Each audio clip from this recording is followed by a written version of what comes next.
किम्स सीपीआरटा देलापर पुणी हार्टा पुणी आउ थे रिवाइव कला हार्ट आउ थे चलला कि ब्रेन अनेक किसी पार्ट क्षतिग्रस्त होता तापट डॉक्टर इतिव चेष्टा करी आसुले किंतु गुरुतर अच्छी हस्पिटाल अच्छे डॉक्टर मैंने चेष्टा चल घटना घटला 18 तारीख राति सैचुरेशन फल कला ऑक्सीजन कमीगला 3टा राति आम कैपिटल हस्पिटाल तो सेठी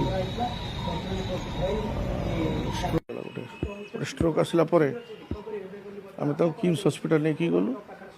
किम्स सीपीआरटा देलापर पुणी हार्टा पुणी आउ थे रिवाइव कला हार्ट आउ थे चलला कि ब्रेन अनेक किसी पार्ट क्षतिग्रस्त होता तापट डॉक्टर इतिव चेष्टा करी आसुले किंतु मतलब एवं भी चलती चेष्टा चली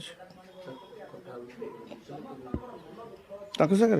ना ना ना लास्ट 18 तारीख कथबार्ता होती सब राति भी कथा होते खाइले पीले सब कले ब्रेन बहुत डैमेज हो ब्रेन टा रिवाइव करा कष्ट मत लगुच देखा कि हार्ट चलती फंक्शन कर हार्ट हार्ट रेटा बढ़ी रोचे टेम्परेचर भी बढ़ी रोचे अधिका टे हाँ दीदी थर से रिकवरी आसते पुणी मीटिंग फिटिंग गले पुणी ये हठात केमती है से राति